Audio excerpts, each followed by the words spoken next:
Welcome to the great story of my married life. If you think your marriage is dramatic, trust me, mine is a full entertainment channel. Every day something new happens. One day, it is an argument about socks. Next day, it is a mystery investigation about who finished the biscuits. And today, I am sharing one of the longest and funniest experiences of my life. A full adventure that started with one innocent sentence from my wife and turned into a complete movie.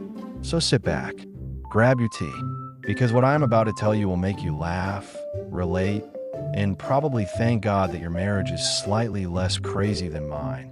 This is the story of how one random morning my wife said one simple line that changed my entire day. And my bank account, and my blood pressure. You know how some days you wake up, and you can already feel that something is going to go wrong. The sun is out, birds are singing, and your wife is staring at you with that calm smile that means you are in trouble. That was my morning. I opened my eyes slowly, trying to decide whether I should move or pretend to sleep for 5 more minutes. I turned my head a little, and there she was. My wife, lying on her side, head on her hand, staring at me like she had been awake for 3 hours, planning something. Now, there are different types of looks a husband knows very well. There is the look that says, "You forgot to take the bin out." There is the look that says, "Why are you breathing so loudly?"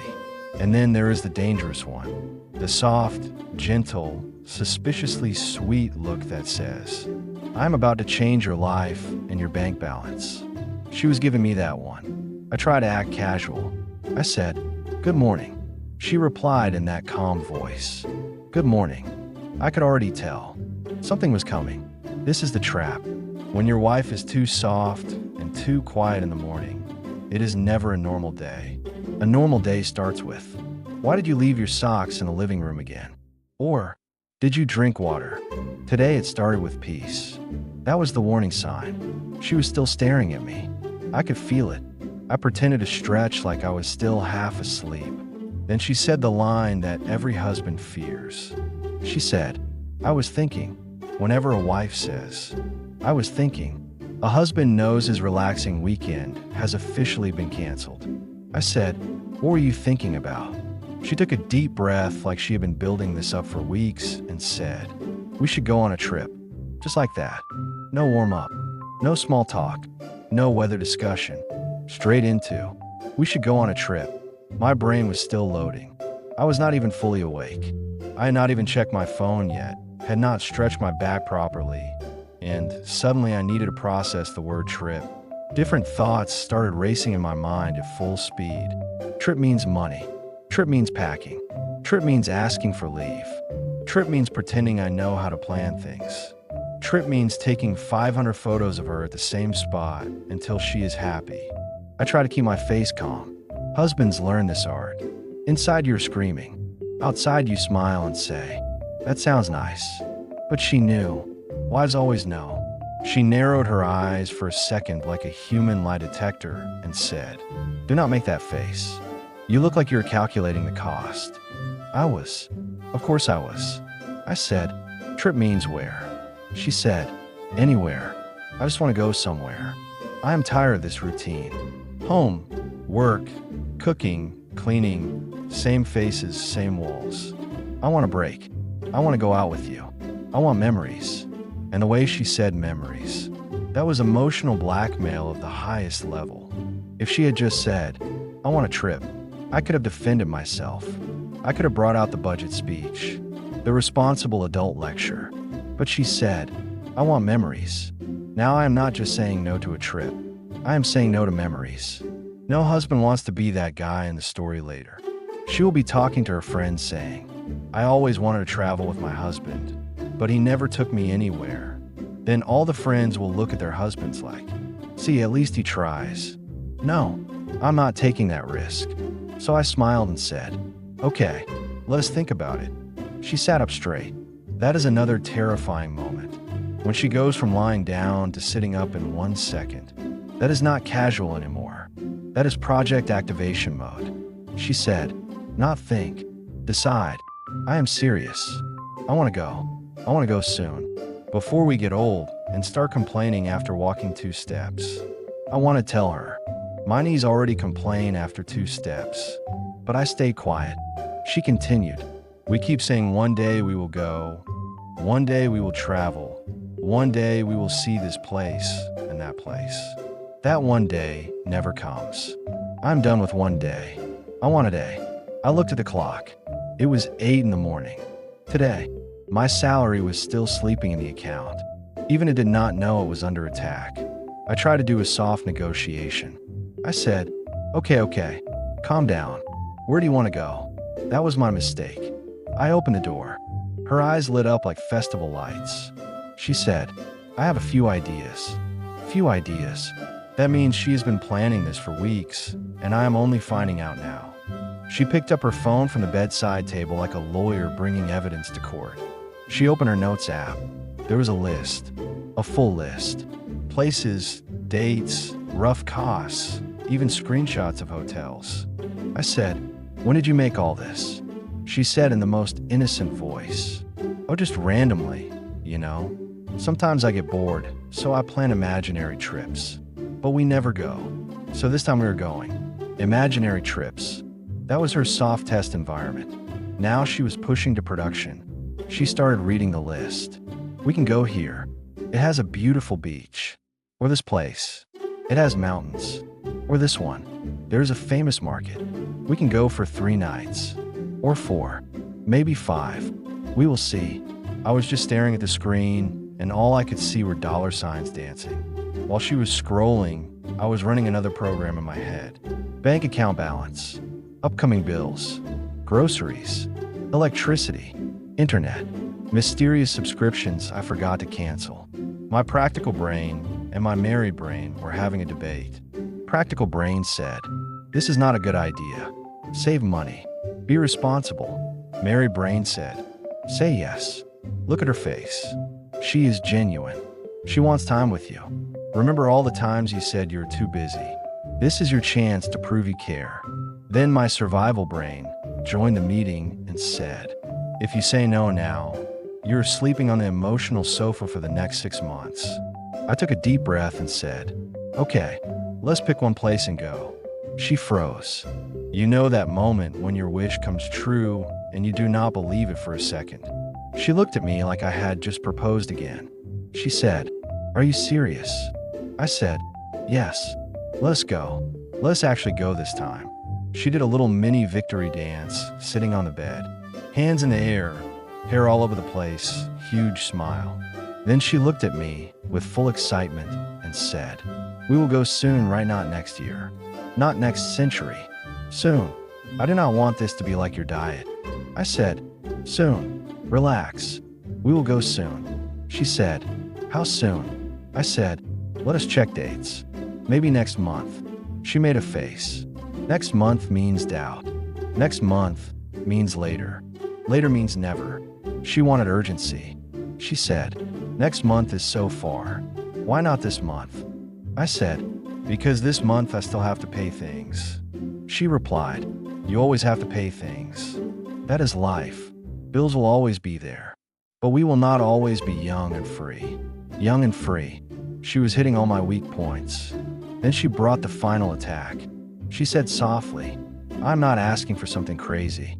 I just want some time with you where you're not answering emails, not checking notifications, not doing work, not worrying about everything. Just you and me.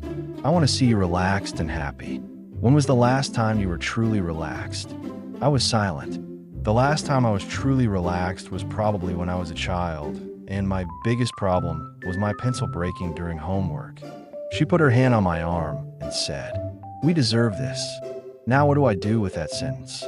We deserve this. It is like buying emotional jewelry. I nodded slowly. Then she said, okay, so we agree. We're going on a trip. It was no longer a question. It was confirmed. I could feel the contract being signed in the air. No paperwork, but somehow legally binding. Inside my head, another small voice whispered, congratulations. You have just volunteered as tribute. She jumped out of bed with full energy. I was still lying there trying to digest what had just happened. 10 minutes ago, I was a man who thought he might have a quiet weekend watching videos and drinking tea. Now I was a man whose life savings were packing their bags. From the other side of the bed, I heard her say, "Get up. We have to plan. Look at the confidence. We have to plan. Not think. Not maybe. Not see. Plan." I dragged myself out of bed and sat on the edge. She was already pacing around the room like a travel agent. She said, "First we decide dates. Then we book tickets. Then hotel. Then we make a packing list. Do you have a suitcase that actually closes?" I remembered my poor suitcase whose zip retired last year after being overstuffed on a previous trip. I said, "I will check." She said, "We might need to buy a new one. And I definitely need a new backpack and maybe a couple of outfits. I cannot wear the same clothes I wear at home. Trips need fresh vibes." I almost choked. I said, "Wait, why do we need new clothes to sit on a different bed in a different city?" She replied, "Because you'll take photos. And if I am posting these memories after 5 years, I do not want to look like I just came out of the kitchen. Do you want our future kids to think their parents did not have taste?" I had no answer. She had emotionally included children who do not even exist yet. I raised my hands in surrender and said, Okay, do whatever you want. Just do not make me go to 10 shops in one day." She smiled in a way that clearly meant, "You are absolutely going to 10 shops in one day." Then she came and sat next to me again, softer this time. She said, "Are you excited?" I paused. Excited was a strong word. Confused, scared, financially nervous, yes. But somewhere inside, there was a small spark. The idea of leaving routine, going somewhere new, eating food I did not have to wash the dishes after, walking around without thinking about chores. It'd sound nice. So I said, "Yes, I'm a little excited." She grinned. "A little now, we will make you fully excited." She opened her phone again and started showing me photos of beaches, mountains, city lights, hotels with neat beds, breakfast buffets. She zoomed into one picture of a hotel breakfast tray and said, "Look, this can be us. You and me. Room service. No dishes." That one hit me. No dishes. Now that is romance after marriage. I looked at the photo and imagined it for a second. Waking up, not to an alarm, but to a polite knock on the door. A tray of food appearing like magic. No cooking, no chopping, no oil splashing, no tea boiling over, no burnt toast. Just ready to eat breakfast. I smiled. She noticed and said, "See, you are smiling. You like the idea." I nodded. "I do." And she leaned her head on my shoulder in that sweet way and whispered, "Thank you for saying yes." That was the moment I realized something important. For her, it was not just a holiday. It was proof. Proof that I listen. Proof that I value her wishes. Proof that I am willing to pause the hamster wheel of life and create a memory with her. Sometimes as husbands we think money is the main issue. But for them, the main thing is effort. Are you willing to step out of your comfort zone for them or not? I put my arm around her and said, "We will make it happen." She smiled and then immediately shifted from emotional mode back into project manager mode. She clapped her hands once and said, "Okay, go brush your teeth. After that we start checking tickets." I laughed. "You are not even giving me time to breathe." She replied, "Tickets go up every minute. If we wait, we will end up paying more. Do you want that?" I said, "No." She gave me a look and said, "Exactly. Now go. The sooner we book, the more money we save." She was now using saving logic to make me spend money. This is next level skill. I walked to the bathroom thinking, this is it. My peaceful weekend plan is gone. But maybe, just maybe, something good will come out of this. As I looked at myself in the mirror while brushing my teeth, I thought about all the times I had promised. One day we will travel more. I realized one day never arrives on its own. You have to drag it into the calendar and say, "You, here, now." Behind the bathroom door, I could hear her humming a happy tune while probably opening 10 different travel websites. The decision had been made. The sudden morning announcement had become the official mission of the month. I rinsed my mouth, took a deep breath, and stepped back into the room like a soldier reporting for duty. She looked up and smiled. She said, "Ready?" I said, "Not really, but let us do it." That was the true start of our trip. Not at the airport, not on the plane, not when we reached the destination. It started right there, in our bedroom, on a random morning, with one simple sentence. We should go on a trip.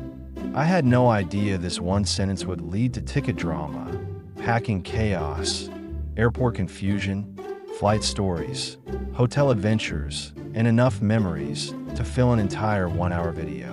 But that is marriage. Big stories always start with small moments that feel ordinary at the time. And this was our moment. You know that moment when your wife makes a sudden announcement and your entire life changes direction. Well, mine changed about 30 seconds after I agreed to take her on a trip. Because the next thing she said was, "Okay, great. Now book the tickets." Book the tickets. Just like that. As if the tickets are sitting under my pillow waiting for me every morning. I said, "Sure, I will check." But inside my heart was already crying because I knew exactly what was coming. The great ticket hunt. A journey that destroys more marriages than actual travel. My wife sat next to me on the sofa, ready like an exam invigilator. I opened my laptop, took a deep breath, and typed, "Cheap flights from Melbourne." I did not even finish typing the word Melbourne, and she said, "No, not that website. Use the other one, the blue one, the one with a nice logo." I said, "Do you mean Skyscanner?" She said, "No, the other one. There are 50 websites." "Which one inch?" "You know the one I'm talking about." I absolutely did not. But in marriage, you must pretend you have psychic powers.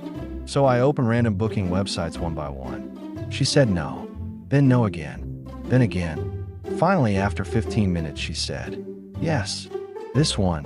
Why did you not open this earlier?" "Because you never told me." But again, husbands must remain silent if they want to live. So I entered the dates. My wife leaned forward like she was watching a thriller movie. The loading circle spun slowly like it was teasing us. Then the prices appeared. Before I could react, she said, "No, too expensive. Check another date." I changed the date. "No, that one is too early.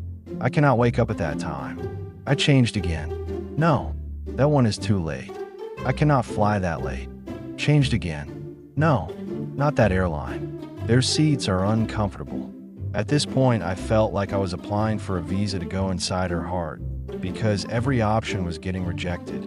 We spent 30 minutes scrolling through flights like we were shopping for discount shoes. Finally, she saw one she liked.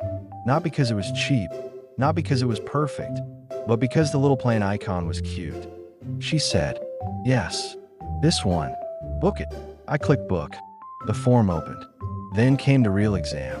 She said, "Make sure you put my name exactly how it is on my passport." I said, "Okay." She said, "Not like last time." "Okay. And do not spell my middle name wrong." "Okay. And make sure you use my married name." "I know. And do not use my short name." "I will not." And double check before clicking anything. At this point, I was typing like a surgeon performing heart surgery in a moving bus. Then the worst thing happened. The page refreshed. Everything disappeared. She stared at me like I had committed a crime against humanity. "Why did you do that?" "I did not do anything. It refreshed automatically." "Why would it refresh automatically?" "You must have touched something." I wanted to say, maybe the website got tired of listening to your commentary, but I enjoy being alive, so I remained silent. I retyped everything, slowly, carefully, sweat on my forehead. Then finally I clicked confirm. Thank God it worked. The second I got the email, she said, "Forward it to me, and take a screenshot, and save the QR code, and print it, and also star the email so you do not lose it." I said, "I have the email. It is safe." She said, "No, you are you. Save it 10 times. Then maybe it is safe." So now I have the same ticket saved in my inbox, my downloads, my desktop, my WhatsApp, and my soul. But the greatest moment was when she finally said, "Okay, tickets are booked. Now the real packing will begin." And just like that, I realized that booking the tickets was the easy part. The real challenge was coming next. Because packing with your wife is not packing. It is an emotional journey. The moment the tickets were confirmed, I felt something shift in my wife. It was like a switch turned on. 5 minutes ago, she was calmly sitting on the sofa like a normal person. Now she entered a mode that I can only describe as full turbo travel commander mode. I blinked once, and she was already standing with a notebook, a pen, and an expression that said, "I have work to do, and you will assist me whether you like it or not." She said, "We need to pack." I said, "It is just a 2-day trip." She stared at me like I had insulted her entire family tree. She said, 2 days outside the house means 20 days of preparation." Then she opened her notebook and started reading her packing checklist. Not creating one, reading one. She already had a 30-item checklist prepared from some previous life. Clothes, extra clothes, backup clothes for the backup clothes, jackets, slippers, sandals, special travel slippers that she never uses but still takes everywhere, her skincare pouch, emergency skincare pouch, long-distance skincare pouch, and of course the secret skincare pouch that she thinks I do not know about. I said, "We only have one suitcase."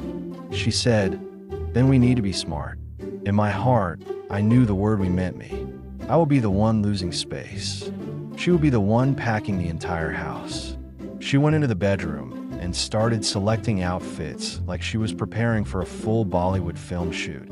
Every dress she picked, she stood in front of the mirror and asked, "Does this look good for morning? Maybe evening? Maybe both? Should I take a backup dress for this dress?" She spent 20 minutes deciding one shirt. I packed all my clothes in 3 minutes. 2 shirts, 1 jeans, 1 shorts, and toothbrush. Done. But my wife looked at my packing like it was a crime. She picked up my folded shirt and said, "You pack like this? Are you running away from home?" I said, "I just need basics." She said, "You are a grown man. Start packing like one." She reorganized my entire packing. She rolled my shirts. She refolded my jeans. She added socks that I did not ask for and removed 1 t-shirt because apparently I would not need it. I lost 50% of my suitcase space in that moment, and her items peacefully moved in. Then came the toiletry stage. I picked up my cologne, razor, and shampoo. All done. Then I saw her items. The bathroom counter looked like a small pharmacy mixed with a cosmetic store. Face wash, face mask, face scrub, face toner, day cream, night cream, midnight cream, after midnight cream, eye cream, neck cream, lip balm, backup lip balm, hair serum, hairspray, hair oil, hair protector. There were so many things I thought she was packing for 10 people. I asked, "Do you really need all this?" She said, "These are the essentials." I said, "Then what is in the second pouch?" She said, "Those are the emergency essentials." I did not ask any more questions because I value my life. While she packed, she also gave me tasks. Find the charger, check the power bank, bring the neck pillow, fill the water bottle, find her sunglasses. Where were her sunglasses? That became an entire mission. We searched the bedroom, kitchen, sofa, car, backyard, even inside the washing machine. I suggested taking my sunglasses. I should not have said that. The look she gave me told me that was not an option. At last, she found them in her handbag. The same handbag she checked 3 times earlier. She blamed me somehow. I did not know how, but I accepted it because peace is important. Then came the final inspection. She opened the suitcase and reviewed everything like an airport security officer. She held up each item and said, "Are you sure you do not want this?" She kept adding more items until the suitcase was full. Then she tried to close it. The suitcase did not close. I sat on it. She sat on it. The suitcase looked like it was begging for mercy. After a battle of strength and patience, we finally closed it. I said, "Perfect. All done." She said, "Yes. Now let us pack the bags for the trip." I said, "What was all this?" She said, "This was the main suitcase. Now we need the hand carry, the snacks bag, the handbag, and the emergency mini bag." I realized at that moment that traveling with my wife is not a trip. It is an event. It is a festival. It is a full production with pre-planning, logistics, and backup planning. While she planned to hand-carry items, she handed me another task. She said, "Go and bring the passports from the drawer." I went to the drawer. The passports were not there. I checked the second drawer. Not there. Third drawer. Not there. I checked every drawer in the house. No passports. She came and opened the first drawer. The passports were right there. I swear they were not there when I checked. She said, "Why do you never see things?" I stood there quietly because I knew this was the start of the marriage packing blame cycle. But finally everything was packed. The house looked like we were shifting forever. She stood proudly like she just completed a national level project. I stood tired because I actually did half running, lifting, searching, carrying work. And then she said the most dangerous line. She said, "I think we forgot something." That one sentence can destroy any man's peace. We checked again. We inspected again. She repacked small things again. At last, after 1 hour, she said, "I think we are fine."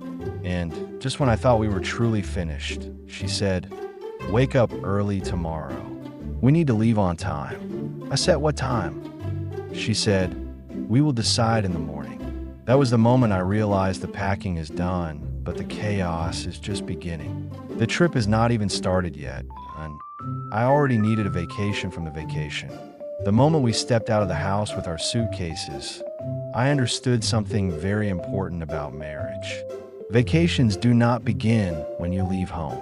They begin when your wife officially approves the journey. And my wife was in full supervisor mode from the second we shut the front door. I was dragging the big suitcase down the stairs, slightly struggling because the thing felt like it was filled with bricks and possibly a small elephant. My wife looked at me and said, "Why are you dragging it like that? Handle it with care." Care. The suitcase was filled with her 14 outfits for a 2-day trip. If anything needed care, it was my back. We reached the car, and immediately she started inspecting everything like she was doing a safety audit. She checked the doors. She checked the tires. She checked the water bottle. She even checked if I remembered to carry tissues. I said yes. She still put 5 more packets in her bag because she believes a man cannot be trusted with anything that requires memory. We finally sat inside the car and I took a deep breath. I thought the hard part was over. No, it was just the start. The moment I turned the key, she switched into a mode that is only activated during trips. The backseat travel inspector mode. She does not sit next to me quietly. She becomes my personal GPS, traffic controller, and moral advisor. Drive slowly. You are too slow. Why are you braking? Why are you not braking? Do not go this way. Actually, no, go that way. Wait, turn the music off. I cannot focus. The woman who said she wanted a relaxing holiday was now treating the entire drive like a mission to Mars. As we left the driveway, she suddenly remembered something. "Did you turn the stove off?" The stove was off. I had triple checked it, but the way she asked it with so much confidence, I started doubting myself. "Are you sure?" She asked again. I said yes. She said, "But you said yes too quickly." So apparently even my speed of saying yes is suspicious. The weather was perfect. Light breeze. Clear sky. Everything felt calm except my heart, because I knew she was about to open her travel checklist. My wife loves making checklists. I think she has checklists for her checklists. She opened her notebook and started reading like she was announcing flight safety instructions. Wallet. Yes. Tickets. Yes. Phone. Yes. Charger. Yes. Power bank. Yes. Why are you saying yes like that? Show me. So I had to physically show her each item like I was going through airport security before even reaching the airport. As I kept driving, she suddenly said, "We are getting late." We were not. We had 3 full hours before the flight. But I have learned something in marriage. If your wife thinks you're late, then you're late. Time itself adjusts to her emotions. She then said something that every husband fears during a road trip. "Wait, I think I forgot something." My heart dropped. What did you forget? I do not know, but I feel like I forgot something. This is one of the most dangerous sentences in the world. There is no solution because you cannot solve a mystery that does not have clues. For the next 10 minutes, she kept thinking and I kept sweating. Finally, she said, "Never mind. I will remember later," which basically means she will remember it when we are halfway to the airport and there is no turning back. Halfway through the journey, we stopped at a signal. My wife looked outside of the other cars and suddenly became national traffic judge. Look at that driver. He has no patience. People cannot drive properly these days. I said nothing. She looked at me and said, "Why are you quiet?" I said, "Because talking while driving is dangerous." She said, "Then why do you talk at home? That is also dangerous." I realized at that moment that this woman is unbeatable. As we approached the highway, she said, "Drive fast. We need to reach early." So I increased the speed slightly. 1 second later, she said, "Slow down. Why are you driving like a racing driver?" I adjusted again. Then she said, "Why do you drive so nervously?" At this point, I want to say because my instructor is shouting at me for breathing too loudly. Finally, after all the stop and go, after all the sudden advice, after all the complaints about other drivers, and after all the times she thought she forgot something but did not, the airport signboard appeared. The moment she saw it, her mood completely changed. She suddenly became happy, excited, and full of energy. She looked at me and said, "See, I told you we will reach on time." Yes. She told me that after telling me 30 times that we were getting late. As we entered the parking area, she took out her phone and said the most wife thing ever. "Let me take a picture." First photo of the trip. We had not even reached the terminal. We were literally in the car park next to a big pole with the number 3 written on it. But no, she wanted a picture. So I stood there like a lost traveler while she smiled like she was on the cover of a travel magazine. She took one picture, then checked it, then took another, and then said, "This one is nice. I will delete the rest later." She will not. She will keep all 42 pictures for memories, and cloud storage will cry. Then she said, "Take one of me with a suitcase." I said, "Sure." She said, "Wait, let me fix my hair." She fixed her hair for 5 minutes, and then said, "Take it from this angle." "No, not this angle. Lower. No, higher. No, not too high. Take it naturally." By the time I clicked the final picture, I felt like a professional photographer hired for a magazine shoot. We finally grabbed the suitcases and started walking towards the terminal. And at that moment, I realized something beautiful. No matter how stressful the journey is, no matter how many instructions she gives, no matter how many times she thinks she forgot something, the moment she starts walking with me towards a plane, she is genuinely happy. And that is why husbands survive these adventures. Because at the end of all the madness, it is worth seeing your wife walking next to you with that excited smile that says, "Our trip has officially begun." The moment we entered the airport, the real drama of the day officially began. The house was chaos. The packing was chaos. The drive was chaos. But the airport is a different level. It is the Olympics of stress. And my wife was the undefeated champion.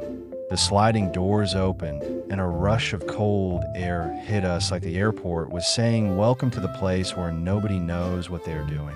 My wife looked around like she had just entered the set of a spy movie. She grabbed my arm and whispered her first instruction of the airport chapter. She said, "Listen, do not lose anything, not even by mistake. When I say passport, I need it in my hand in 1 second. When I say boarding pass, you should pull it from thin air.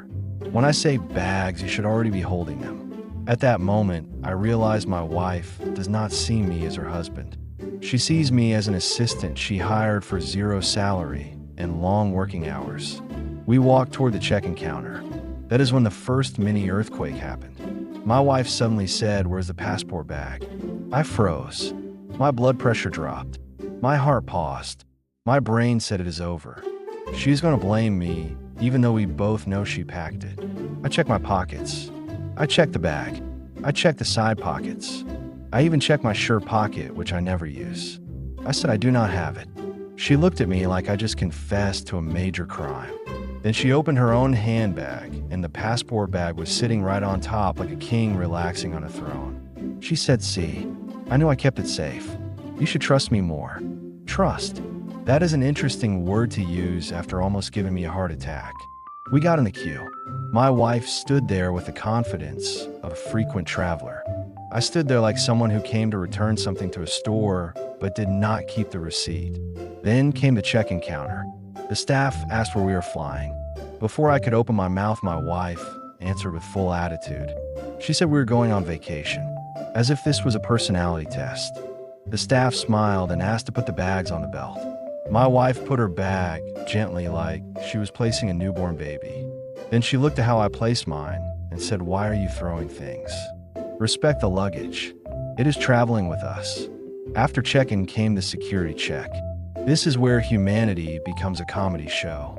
Everyone suddenly remembers items they forgot to take out. People start removing belts and jackets and shoes like they are preparing for a fashion show. My wife turned to me and said, "Remove everything metal. Earrings, watch, coins, phone, keys." I said, "Earrings." She said, "Not yours. Mine." I stood there holding a mountain of her accessories in my hands while she walked through the scanner like a princess entering a palace. The scanner beeped. My wife turned and gave me that look that says, "What did you do?" I said, "It's not me." She stepped back and tried again. Beep. The security lady checked and said, "It is the hair clip." My wife looked at me like I should have known that her secretly hidden hair clip was made of metal. Finally, we passed security and entered the airport shopping area. My wife saw the shops and her energy doubled instantly. She said, "We were just looking." I knew what that meant. It means we will not buy anything, but we will touch everything. We passed a perfume store. She sprayed 5 perfumes on her wrist. Then she said, "Smell this." I sniffed and said, "Which one?" She said, "I do not know. They're all mixed. Smell anyway." Then she saw chocolates. She picked up every box and checked the price like she was comparing shares in the stock market. She said, "Tourists buy these. We do not buy these. We are smart travelers." Then she picked up an even more expensive box and said, "Maybe just this one." Finally, we reached the boarding gate. That is when the real panic started. My wife asked, "Where is the boarding pass?" I showed her my phone. She said, "No, not digital. What if your battery dies? Show me the printed one." I said, "We did not print it." She said, "Then go find a printer." I said, "There is no printer in the airport." She looked at me like I failed the simplest task of life. The announcement came. Boarding started. People rushed like they were giving away free houses inside the plane. My wife held my hand and said, "Stay close." I said, "Where will I go?" She said, "With you, anything is possible." And then came the final moment. The staff scanned our passes and said, "Enjoy your flight." My wife smiled like she had achieved victory after 20 battles. She looked at me and said, "See, everything went smoothly because I handled it smoothly." I still had trauma from the passport scare, but yes, everything was smooth according to her. We walked through the tunnel to the plane, and the real chaos chapter was about to begin. That is the airport adventure, the place where husbands lose confidence and wives gain superpowers. The moment we stepped inside the aircraft, I knew this flight would become a chapter of its own. My wife entered the plane like she was entering a courtroom where someone had accused her of something. Head held high, eyes scanning everyone, looking at people who were already sitting as if asking them, "Why did you sit before me?" Meanwhile, I walked in behind her like a porter carrying 2 backpacks, 1 tote bag, her neck pillow, her water bottle, and the snack she said she would not eat but pack just in case. The air hostess stood at the front with that professional smile that says, "I am paid to look polite." She welcomed my wife with so much sweetness that even I blushed. Then she looked at me, saw all the bags I was carrying, and her smile dropped by 50%. She could tell immediately who the real passenger was and who was the Sherpa. We reached our row and my wife looked at the seats like she was evaluating property for auction. She touched the seat. She touched the window. She checked the leg space. She checked the recline. She even checked the cleanliness of the seatbelt. I sat quietly because I know when she's inspecting, my job is not to interrupt the inspector. My job is to wait for the final report. She finally said, "This looks fine." That is the marriage version of a 5-star review. We sat down, and within 10 seconds, she started rearranging everything. Her pillow here, her scarf there, her bag under the seat, my bag also under my seat, because apparently I can survive with no leg space. Then she started giving me instructions like a flight manual. Do not put your feet too forward. Do not open the tray table yet. Do not take out snacks before takeoff. Do not sleep before the plane is in the air. I said, "I am not flying the plane. I'm just sitting." She replied, "Yes, but you sit with too much confidence." Before I could respond, a man in the row behind sneezed. Not a normal sneeze. It was one of those sneezes that sounds like a buffalo slipped on a wet road. My wife turned around so fast, even the air hostess was impressed. She gave that look of disappointment, like she was thinking, why do people not sneeze gently? Then she put on her mask like she was preparing for a biohazard zone. Next came the seatbelt announcement. My wife clicked her belt like a disciplined school student. I clicked mine. She then pulled my belt again to check if it was tight enough. She said, "I do not trust how you wear seatbelts." I said, "I am not sitting on a roller coaster. It is a plane." She replied, "Same energy." Then came the announcement everyone waits for. Cabin crew, prepare for takeoff. My wife held the armrest like she was taking off the runway herself. I asked, "Are you nervous?" She said no, just excited, but her grip on the armrest said, "I am holding this plane together." The plane started speeding down the runway. My wife shut her eyes. I shut mine because she told me to shut mine. And then we took off. The moment we were in the air, she opened her eyes and said, "See, perfect takeoff." Yes, because she was the one holding the armrest. Without her contribution, the pilot would obviously struggle. 5 minutes into the flight, she started adjusting everything again. She kept checking the map on the screen. "Why are we still above Melbourne?" I said, "Because we left 5 minutes ago." She said, "Still, they can fly faster." Then she started my favorite part, the mid-air commentary. "That cloud looks heavy. Why is the plane turning? Why is the wing shaking? What if the engine gets tired?" When she said the engine might get tired, even I stared at her. The engine is a machine. It does not get tired. But she said it with so much confidence that even I felt like offering the engine a cup of tea. A little later, the air hostess came with a food cart. This is when my wife becomes a very serious negotiator. "What options do you have? Is it fresh? Does it have mushrooms? Does it smell funny? How long ago was it cooked?" I said, "Madam, this is not a 5-star restaurant. This is an airplane." She said, "I still deserve answers." Finally, she chose the vegetarian option. She opened it slowly, sniffed it like a detective, then said, "Looks safe." After 2 bites, she said, "Why does airplane food taste like the plane cooked it itself?" Meanwhile, I ate my food peacefully because my standards are set at survival level. Then came turbulence, a small shake, a tiny wobble. But for my wife, it was a sign from the universe to re-evaluate life. She held my arm and said, "What is happening?" I said, "Just air movement." She said, "Then why does the air want to move now?" Every time the plane shook by even 1 degree, she reacted like we were in a fast and furious action scene. At one point she said, "If anything happens, remember I love you." I said, "We are not falling." The pilot literally just said it is normal. She said, "Yes, but maybe he is being brave." Finally, the turbulence stopped, and she relaxed again. 10 minutes later, she said, "I want to sleep." I said, "Great, go ahead." She closed her eyes, then opened them again. "Why are you not sleeping?" I said, "Because I am not sleepy." She said, "Sleep? Otherwise, I will not sleep properly." So I had to pretend to sleep so she could sleep comfortably. Marriage is about teamwork. After some time, she actually fell asleep. Her head slowly leaned on my shoulder. I smiled. She looked peaceful. For 10 seconds, Then she shifted and put her head on my arm. My arm went numb, but I stayed still because if I moved, she would wake up and say I disturb her dreams. I looked around, and every other husband was also sitting like a statue, all of us with numb arms. All of us, too, scared to move. That is the brotherhood of marriage. 1 hour later, she woke up, stretched, looked at me and asked, "Why do you look tired?"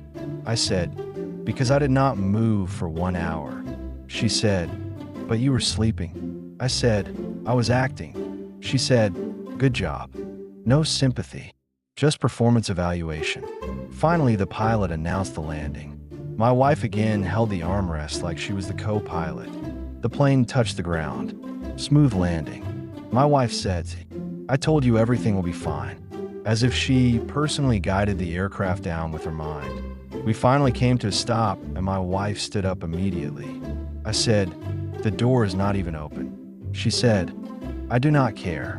I want to be ready." Passengers started taking out their bags. One man accidentally knocked her arm with his backpack. She looked at him like he just committed a national crime. He said sorry. She said nothing. She just stared. He immediately stood like a soldier. And that was our flight. A perfect mixture of fear, snacks, commentary, turbulence, numb arms, and love. Marriage is not just a relationship. It is a full-time and flight entertainment package. After surviving the flight that felt like a combination of a family drama, a wildlife safari, and a comedy show, we finally landed.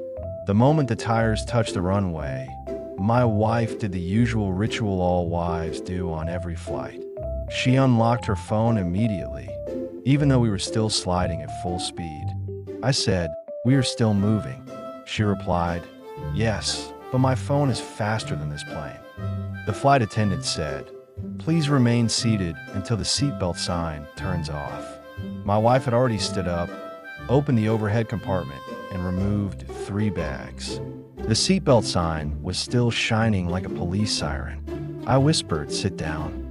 The light is on." She whispered back, "Relax. They will not arrest me for standing early." I said, "They might because you just hit that man's head with our suitcase." She looked at the man and said, "Sorry, uncle." The man was 25. Anyway, we finally exited the plane. And that was the exact moment when confusion began. The airport maze. The minute we stepped off the aircraft, we entered a long tunnel. My wife walked confidently, as if she knew the airport very well. I asked, "Do you know where to go?" She said, Yes. Just follow me." Never trust a spouse who says, "Just follow me," in a new place. After walking 5 minutes, we realized we were going in the opposite direction. Everyone else was walking left. We were walking right. Even the cleaning staff paused and looked at us like we were lost tourists from another planet. My wife said, "Why is everyone going that way?" I said, "Because that is the way out." She gave me an annoyed look as if I built the airport personally and placed the exits incorrectly. So we turned around and walked with the crowd. The immigration drama. We reached immigration where there were long queues. My wife immediately started judging every line. This line is too slow. That line is too big. That line looks like they're doing job interviews. This officer looks angry. This officer looks confused. That line has a baby. Baby will cry. Avoid that. I asked, "Then which line?" She said, "I am studying the patterns." After analyzing like a crime scene investigator, she finally selected a line. We joined it. Within 30 seconds, the officer closed his counter and put a sign, "Break." 10 minutes. She looked at me like it was my fault. I said, "You picked the line." She replied, "You were standing with me, so you also picked it." Marriage is equal partnership, especially when blame is involved. The bag carousel battle. After immigration, we reached the baggage carousel. That rotating belt tested our patience like never before. My wife looked at every bag suspiciously. "That black one is ours." I said, "No, ours has a ribbon." "That silver one is ours." "I don't own a silver bag." "What about that red one?" "We never had a red one." She stared at me and said, "Why do we not buy a red one?" Red is easy to see, I said, because someone bought a white suitcase. And that someone is you. She ignored me. Every time a bag came near, she got excited. Every time it passed by, she sighed dramatically like a Bollywood actress in slow motion. Finally, after everyone had collected their bags, ours came out last. Exactly last. Even the belt was thinking, let me torture this couple a little more. The taxi trouble. Outside the airport, we look for taxis. My wife, let us take Uber. Me, okay. She, wait, taxi might be cheaper. Me, okay. She, but Uber is more comfortable. Me, okay. She, but what if the driver is rude? Me, okay. She, but taxi smells sometimes. Me, okay. She, let's go with taxi. Me, okay. She, actually no. Uber. Me, okay. After 10 minutes of changing decisions and breaking my soul, she said, why are you not helping me decide? I said, I am helping. I am saying okay. She replied, your okay is irritating me. Finally, we took Uber because my wife saw someone else taking Uber and decided that it must be the correct option. The hotel confusion begins. We reached the hotel entrance. My wife checked the booking email and said, this looks different. I said, different from what? She said, different from what I imagined. Her imagination was the problem, not the hotel. We walked to the reception. The receptionist smiled and said, welcome. Your reservation, please. My wife confidently said, yes, yes. We have a room with balcony and ocean view and breakfast and free upgrade. I whispered, we booked none of that. She whispered back, let me try. The receptionist checked and said, your booking is for a standard room without balcony. My wife looked at me like I downgraded her life. Then she turned to the receptionist and did the sweet wife voice. Oh really? No balcony? No ocean view? Are you sure there is no small upgrade for us? Small only. The receptionist said, let me check. She looked into the computer for 3 minutes while we waited like school kids waiting for exam results. Finally, she said, yes, we can upgrade you to a partial view room. My wife turned and smiled at me as if she just won a national negotiation championship. We got the keys and went to our room, but the confusion was not over. The room was perfect, but my wife entered and said, why is this bed so white? It is a hotel bed. Why are the pillows so soft? They are hotel pillows. Why is the room so cold? Because you turn on the AC. She explored the room like a detective, checked every corner, opened every drawer, inspected the bathroom like a real estate agent. Then she said the classic line, something is missing. I said, yes, peace. And that is how our arrival confusion ended, with love, chaos, mystery, and lots of unnecessary stress. But honestly, that is married life. Nothing goes smoothly, but everything becomes a story worth telling. The moment we reached the hotel entrance, I felt like I had walked into a 5-star palace. My wife felt like she had walked into a crime scene. She looked around and said, why is the lobby so dim they are hiding something? I said, it is called ambience. She stared at me as if I had invented ambience to avoid getting blamed for something. We walked to the reception desk. The receptionist smiled like she had practiced that smile since childhood. My wife did not smile back. This was already a problem. The receptionist said, welcome to Ocean View Resort. May I have your ID, please? I proudly handed over my passport. The receptionist typed something and then looked confused. Whenever a hotel staff looks confused, my wife becomes alert like a security guard. She asked, what happened? Why are you looking like that? The receptionist said, it looks like your booking is for next week. And that was it. My entire married life flashed before my eyes. My wife slowly turned toward me with the smile of a woman who knows someone is about to sleep on the floor tonight.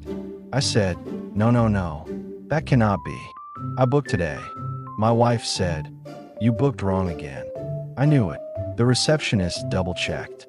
Then she said, "Oh, sorry. I opened the wrong file. Your booking is correct. You are staying today." I looked at my wife for emotional support. She looked away as if she suddenly became blind. We got our room keys and headed toward the lift. Just as the lift doors closed, she said, "Still, you should check properly next time." We reached the room floor and started searching for room 508. The hallway felt like a horror movie set. Every door looked the same. Every corner looked suspicious.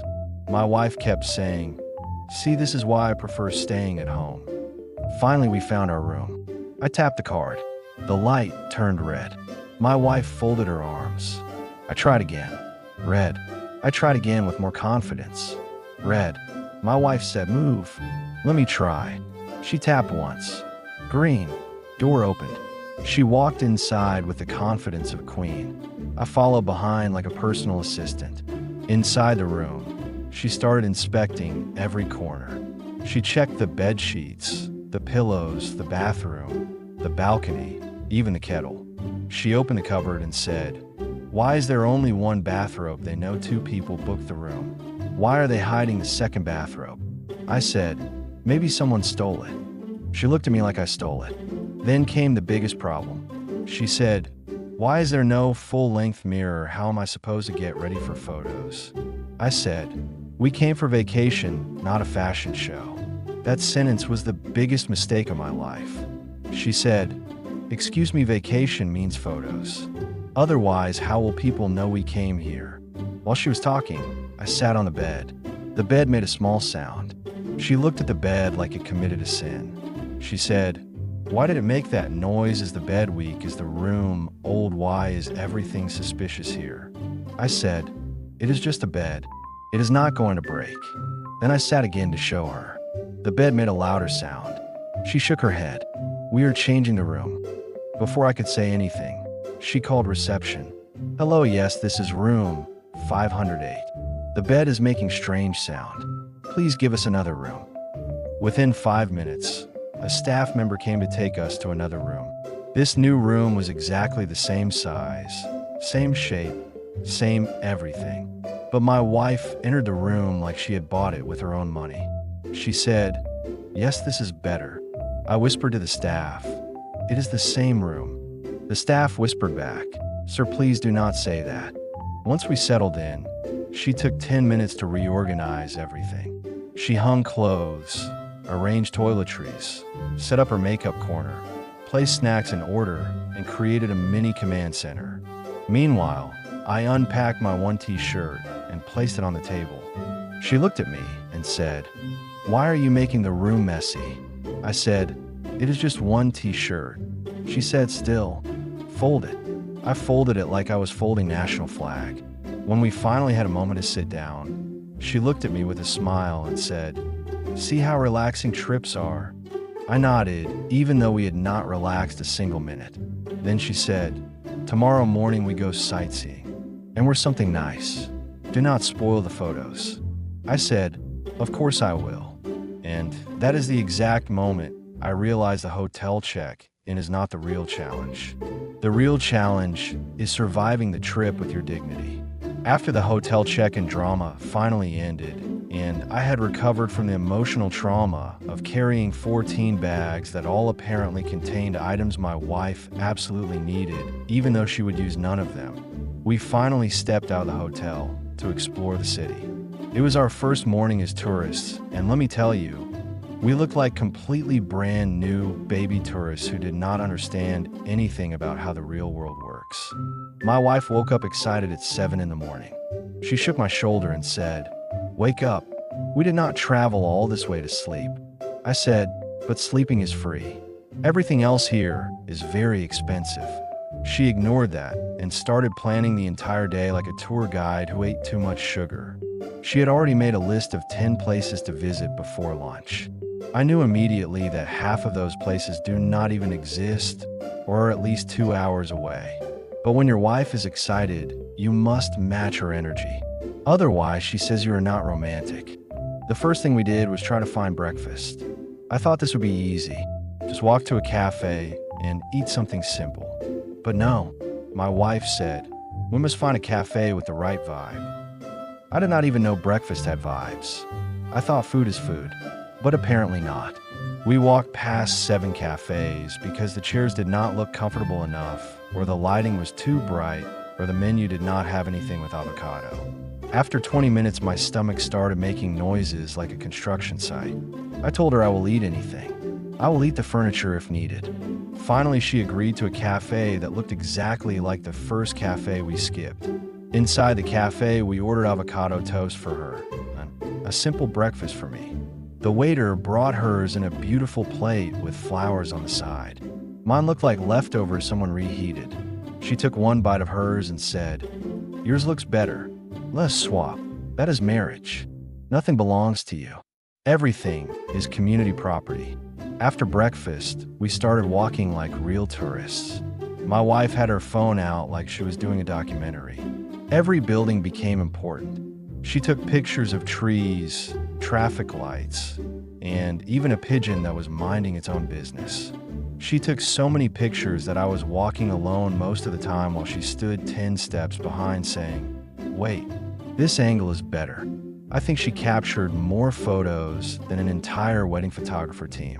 Then we found one of those tourist maps at the corner of the street. I want to take a picture of it so we know where to go. But my wife said, "No need. I already know the direction." This was the most dangerous sentence I had heard all morning. She walked left with full confidence. I followed because if a husband walks in a different direction, it becomes a crime of disrespect. After 10 minutes of walking, she looked around at the empty street and said, "I think the city changed since last night." Yes, cities change because wives take wrong turns. After accepting that we were completely lost, we finally used Google Maps like normal humans. The first tourist spot was a famous market. Once we reached there, the air suddenly changed. My wife transformed from calm tourist to full shopping warrior. Every shop was calling her. Every item was suddenly important for our home, even though it did not match anything in our home. She touched things she had no intention of buying. She even made me hold a ceramic vase for 10 minutes while she looked for matching cups. At the end, she said, "It is too heavy. Leave it." My hands went numb for no reason. The funniest part was when she tried bargaining in a place that clearly said fixed price. She asked the shopkeeper if she could get a discount. He smiled politely and said the price is fixed. She looked at me like I should help. I said, "I do not know this man. I cannot fight for a $2 discount." She gave me a disappointed look and moved to the next shop. After exploring the market for what felt like 7 hours, we went to a famous scenic spot. The place was beautiful. The view was amazing. The weather was perfect. And of course, my wife said, "Take my picture." I became her personal photographer. She made poses I did not even know were legal. She kept saying, "No." Again. "One more. Last one." That last one lasted 20 more clicks. Other tourists saw me suffering and gave me sympathy looks. One man even whispered, "Stay strong, brother." Then it was my turn for a picture. I stood there smiling normally. She took one picture and said, "It is fine. Just one. No retake. No pose suggestions. No angle correction." She treated me like a background prop. After hours of walking and exploring, my legs started begging for help. My feet were giving up, but she still had energy. She said, "Let us try one more spot before dinner." I said, "My legs left my body 2 hours ago," but she still pulled me along. We found a small park and sat on a bench. Birds were chirping. The sun was going down, and my wife suddenly became emotional. She said, "I love moments like this. We should travel more often." I agreed, but inside I said, "If every trip is like this, I will need a holiday after the holiday." Then she said something sweet. "Thank you for coming with me, even though you complain a lot." I laughed and said, "I complain because I am tired, but I still love traveling with you." She put her head on my shoulder. That moment really did feel worth it. Even with all the madness, all the walking, all the picture taking, all the wrong turns, all the heavy bags, the whole trip felt perfect because it was with her. Marriage is not about having a smooth trip. It is about surviving the chaos together and still smiling at the end. And on that day, we were too tired, hungry, confused, happy tourists exploring the world like newborns. If there is one universal truth about holidays, it is this. Going on a trip is fun. Coming back from the trip feels like doing a group assignment alone. The morning we had to return was emotional. My wife looked at the window dramatically and said, "I am not ready to go home." I said, "I was not ready to come here also, but nobody asked me." She ignored me, as usual, and continued staring at the morning sun like an actress in a movie. We woke up at 7 because the flight was at 11, and my wife believes in reaching the airport early. Very early. So early that even the cleaning staff has not arrived yet.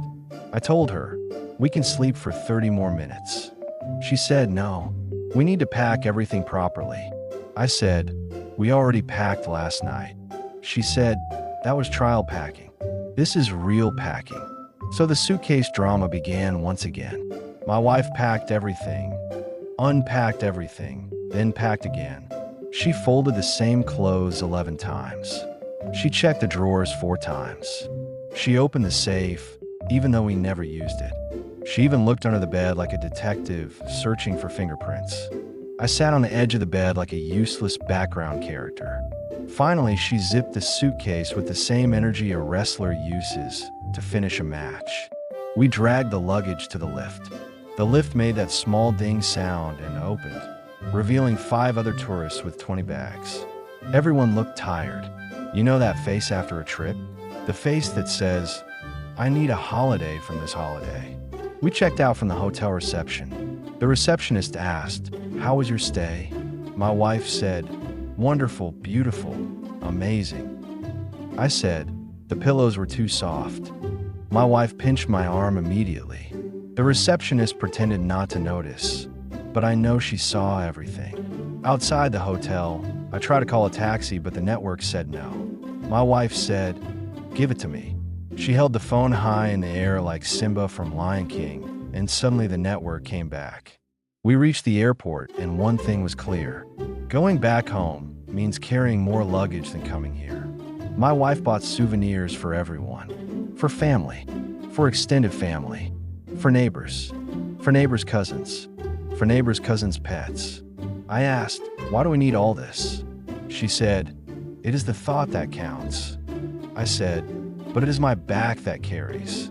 Inside the airport, everything went smooth for 5 minutes. Then tragedy happened. My wife looked at me with shock. I asked what happened. She said, "I forgot to buy fridge magnets." I said, "We bought 20 yesterday." She said, "Yes, but I need another one. One that matches our kitchen tiles." So we went to the airport shop. They had magnets, keychains, stuffed toys, hats, slippers, everything no one needs but everyone buys. She picked a magnet and said, "This one." I asked, "What is special about it?" She said, "It feels right." The logic of marriage is beyond science. We went to the check-in counter. The staff looked at our suitcase like it was a bomb. She said, "It is slightly overweight." My wife panicked. I asked, "How much overweight?" She said, 2 kilos. My wife immediately opened the suitcase in front of everyone. Clothes flying, shoes flying, chargers, creams, towels, snacks, all flying. She removed 2 packets of souvenirs and put them in my backpack. Now my backpack looked like it had eaten another backpack. We finally checked in. Then came immigration. The officer asked me, "Did you enjoy your trip?" Before I could answer, my wife said, "Yes, we did. Very much. Except he snores." I looked at her. She smiled proudly. After immigration, we went to the waiting area. My wife said, "I want coffee." I said, "The flight boards in 10 minutes." She said, "Exactly. Enough time." So we stood in the slowest coffee queue in world history. By the time we got the coffee, boarding had started. My wife said, "Let us walk fast." I said, "We can run." She said, "No. Ladies do not run with hot coffee."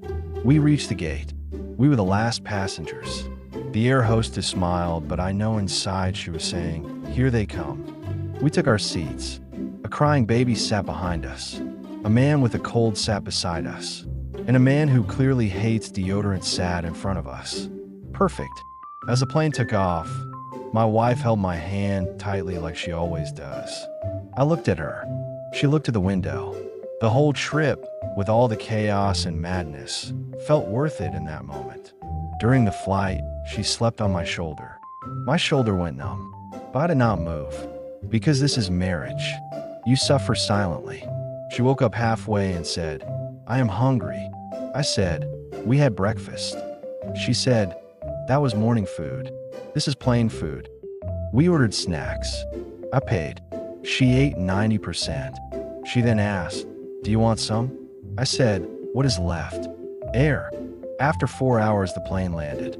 Everyone jumped up as if the seats were on fire. We took our bags and walked out of the airport.